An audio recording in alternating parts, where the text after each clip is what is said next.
उज्जैन की ये ऊर्जा, ये उत्साह, अवंतिका की ये आभा, ये अद्भुतता, ये आनंद, महाकाल की ये महिमा, ये महात्माएं, महाकाल लोक में लौकिक कुछ भी नहीं है। शंकर के सानिध्य में साधारण कुछ भी नहीं है। सब कुछ अलौकिक है, असाधारण है, अविस्मरणीय है, अविश्वसनीय है। मैं आज महसूस कर रहा हूं, हमारी तपस्या और आस्था से जब महाकाल प्रसन्न होते हैं तो उनके आशीर्वाद से ऐसे ही भव्य स्वरूप का निर्माण होता है। और महाकाल का आशीर्वाद जब मिलता है तो काल की रेखाएं मिट जाती है, समय की सीमाएं सिमट जाती है और अनंत के अवसर प्रस्फुटित हो जाते हैं। अंत से अनंत यात्रा आरंभ हो जाती है। महाकाल लोक की ये भव्यता भी साथियों, महाकाल की नगरी उज्जैन के बारे में हमारे यहां कहा गया है, प्रलयो न बाधते, प्रलयो न बाधते तत्र महाकालपुरी। अर्थात महाकाल की नगरी प्रलय के प्रहार से भी मुक्त है। हजारों वर्ष पूर्व जब भारत का भौगोलिक स्वरूप आज से अलग रहा होगा, तब से ये माना जाता रहा है कि उज्जैन भारत के केंद्र में है। एक तरह से ज्योतिषीय गणनाओं में उज्जैन न केवल भारत का केंद्र रहा है, बल्कि ये भारत की आत्मा का भी केंद्र रहा है। ये वो नगर है जो हमारी पवित्र 7 पुरियों में से एक गिना जाता है। ये वो नगर है जहां स्वयं भगवान कृष्ण ने भी आकर शिक्षा ग्रहण की थी। उज्जैन ने महाराजा विक्रमादित्य का वो प्रताप देखा है जिसने भारत के नए स्वर्ण काल की शुरुआत की थी।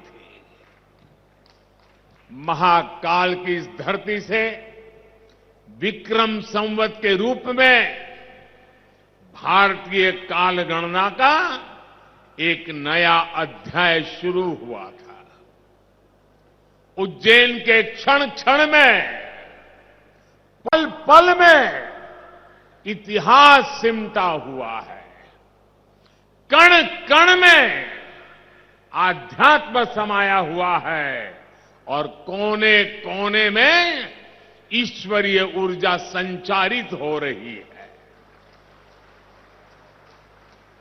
यहां काल चक्र का 84 कल्पों का प्रतिनिधित्व करते 84 शिवलिंग है।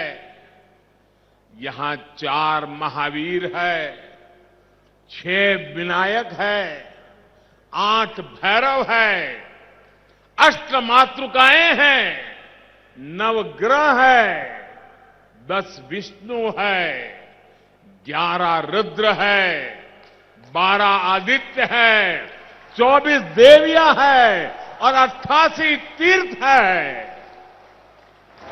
और इन सबके केंद्र में राजाधिराज, कालाधिराज, महाकाल विराजमान है।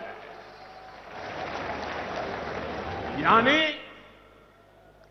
एक तरह से हमारे पूरे ब्रह्मांड की ऊर्जा को हमारे ऋषियों ने प्रतीक स्वरूप में उज्जैन में स्थापित किया हुआ है। इसलिए उज्जैन ने हजारों वर्षों तक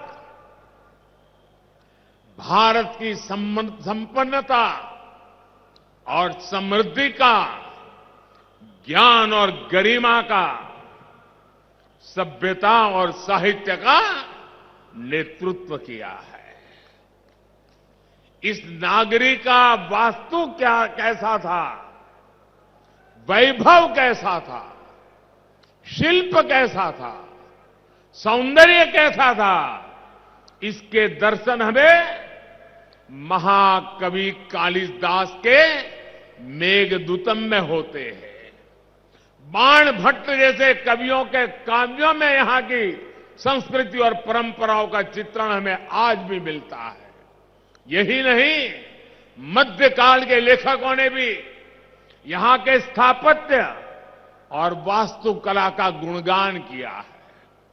भाइयों और बहनों, किसी राष्ट्र का सांस्कृतिक वैभव इतना विशाल तभी होता है जब उसकी सफलता का परचम विश्व पटल पर लहरा रहा होता है।